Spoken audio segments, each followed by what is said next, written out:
Welcome back to my channel mga idol. So Aerox S155, mag-change oil tayo. So paano nga ba mag-change oil at kailan ba dapat talaga mag-change oil ng ating mga motor?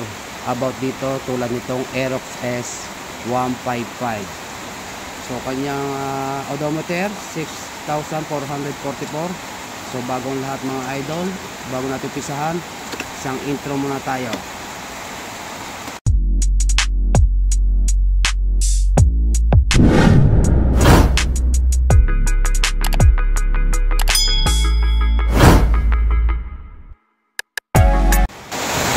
So mga idol, yan, bago tayo mag-umpisa, kung hindi ka pa nakasubscribe, paki-like, paki-subscribe at paki-hit yung ating notification bell at para ma-notify mo pa yung aking mga video i-upload. So mga idol, dito sa Aerox version 2, Aerox S155, meron tayo dyan drain bolts ng ating langis.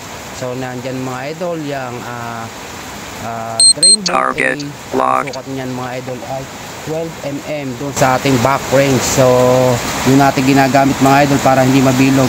At yung ating drain bolt B, kung mapasin nyo yung isa, yung malaki ay 17 po yan. So yan, gagamit po tayo dyan mga idol ng back range. At ito po ang pinaka safety na pantanggal natin ng ang ating drain bolts, at para mga idol ito ay hindi mabilog. 2,000 years later. So yun nga mga idol, ating pag-usapan bakit ba natin kine-change oil yung ating mga motor.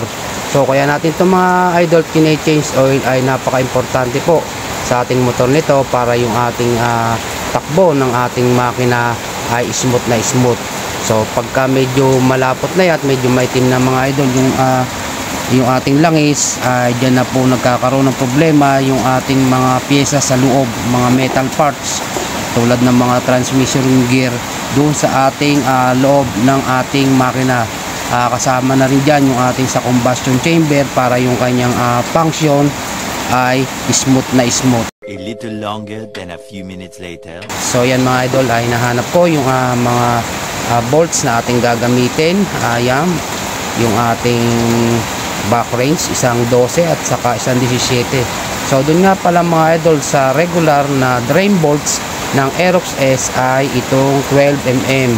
So itong ating drain bolts B mga idol, yan po ay merong strainer or pinakasalaan.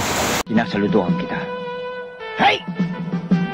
Kumbaga ay pinaka filter ng langis. So sa iba, kinakalas lang mga idol yung maliit na yan, yung 12mm na ating ginamitan ng back range. Yan lang ang pangkaraniwang kinakalas nila, pero hindi nila naintindihan. Dapat every 2 times na tayo mag-change oil, kailangan din natin kalasin yung drain bolts B, kasi nga mga idol ay naiipon din dyan yung pinakadumi ng ating langis. Doon nasasala po yan, kaya kailangan din po natin buksan yan paminsan-minsan at para po malinis natin at para yung ating change oil na sinasali natin langis tulad nyan Aerox S ay blue core ating ginagamit dyan. So para yung ating sinasalin ang talagang langis ay malinis na malinis at hindi mahaluan ng anuman dumi mga idol. Pagsaya ko pa lang sa'yo nanganib na ang buhay ko Safe na safe. So yan mga idol, sa part na yan ay ating dinudukot na lang. So hindi ko na mahihigas, hindi ko na makuhanan ng camera mga idol at wala tayong pagpipistuhan. So ang pagkakalas lang naman yan mga idol ay counter clockwise.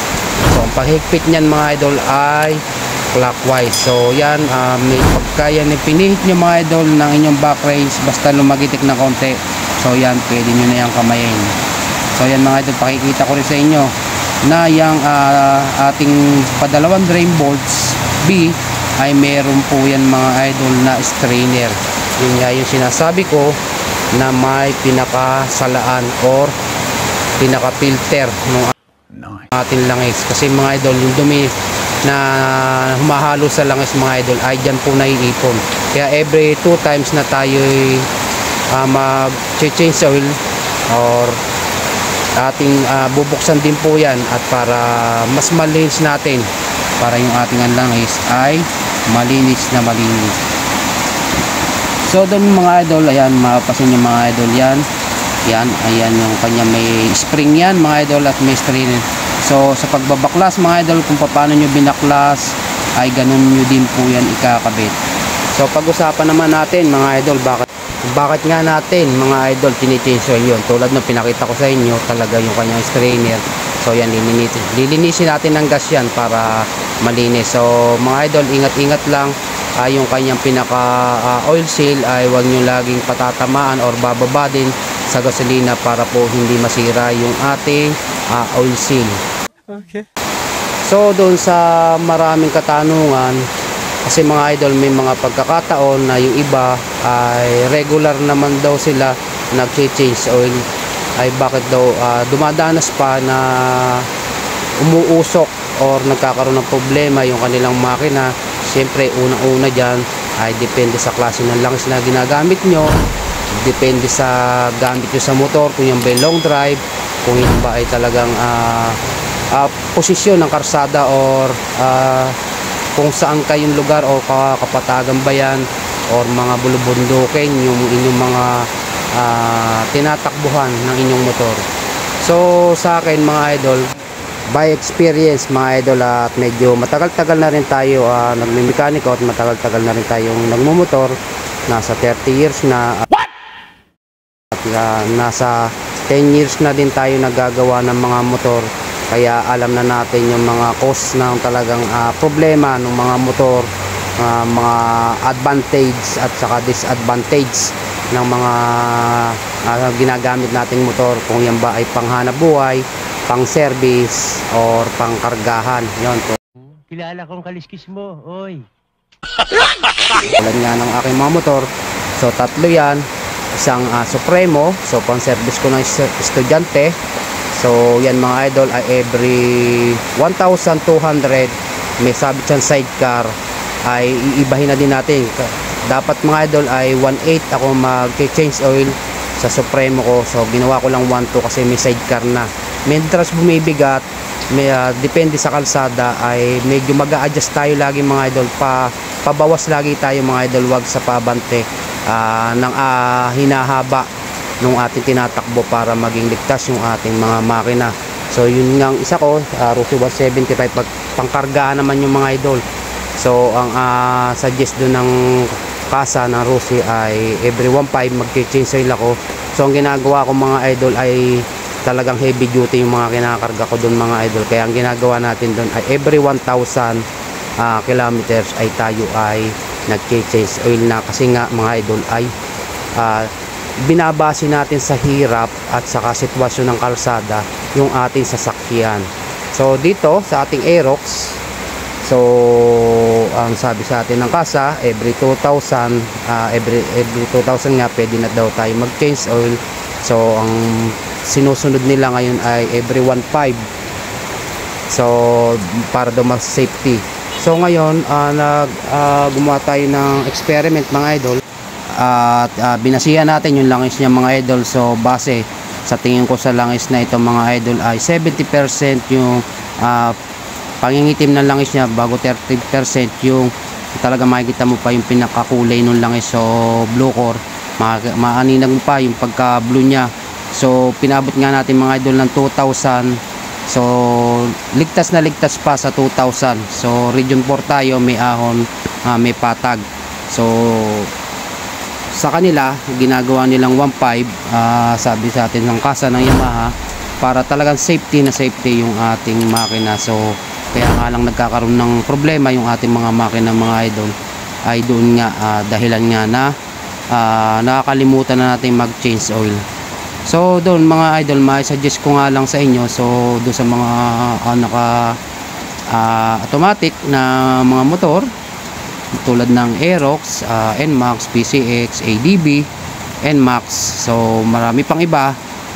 So doon sa mga region 1, region 2, so maisasuggest ko, kaya pa niya na hanggang 1.5, huwag nyo na paabutin ng 2,000, kasi nga puro yung north loop na yan ay talagang napakatatarik ng mga ahon dyan, bulubundukin yan.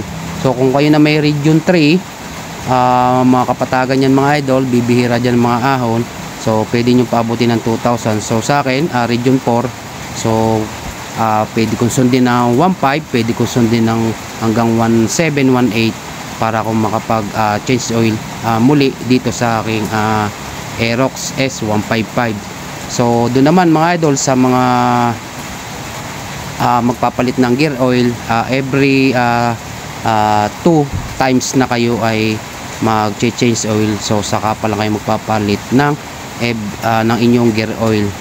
So ganun mga idol. At dun nga sa kinalas natin dyan sa ilalim yung may strainer. So kada dalawang change oil din mga idol. So palilinis nyo na rin yung inyong strainer. So yung ating drain bolt B at saka yung ating gear oil, magpapalit na rin po tayo. Kung tayo ay sinunod natin 1.5 kilometers, every 3,000 kilometers magpapalit na po tayo dyan ng ating gear oil at saka palilinis natin yung ating strainer. Okay. So yan mga idol, yan ang aking maisasuggest sa inyo doon sa aking bases, doon sa aking mga karanasan about dito sa ating mga motor. So kung inyo namang mga motor mga idol ay mga kargahan, so yun, katulad na sinabi ko, ibabase nyo po sa hirap. So kung babasehan nyo kilometers, kayo naka-odometer, panaganapan yung odometer. So sa mga kargahan, hanggang 1,000 kilometers ang maisasuggest ko mga idol para maging ligtas yung makina na inyong motor. So kung mga pan-service naman yan na may sidecar din, so pwede nyo paabutin nyo mga idol mga hanggang 1.5 kilometers at ligtas na ligtas pa yan kung nyo lang paabutin po ng mga 2,000 kilometers. At talagang napakaitim na po ng langis niyan at maaari na po yan pagsimula ng pagbabawas po ng langis. Kasi po ang ating pong langis po mga idol ay kahit po hindi pa nakain ng langis yung ating mga motor. So kung wala pa singaw yung ating mga piston, ay maaari di po magbawas ng langis yan. Kasi po ay dun po sa katagalan ng ating gamit, sa sobrang init ng makina at sobrang hirap ng makina, sadya po talaga magbabawas po ng langis yan mga idol. So yan mga idol, sinalinan natin ng langis yan at ating sasaraduhan na po yung kanyang yan, pinakasukatan po ng ating langis dyan. So ganun lang mga idol, sana may natutunan kayo sa aking mga binahagi at nasa sa inyo po yung kung susundin nyo o hindi, pero na-suggest ko lang po sa inyo yung aking mga karanasan para po maging safety yung ating mga makina. Marami pong salamat. God bless and peace.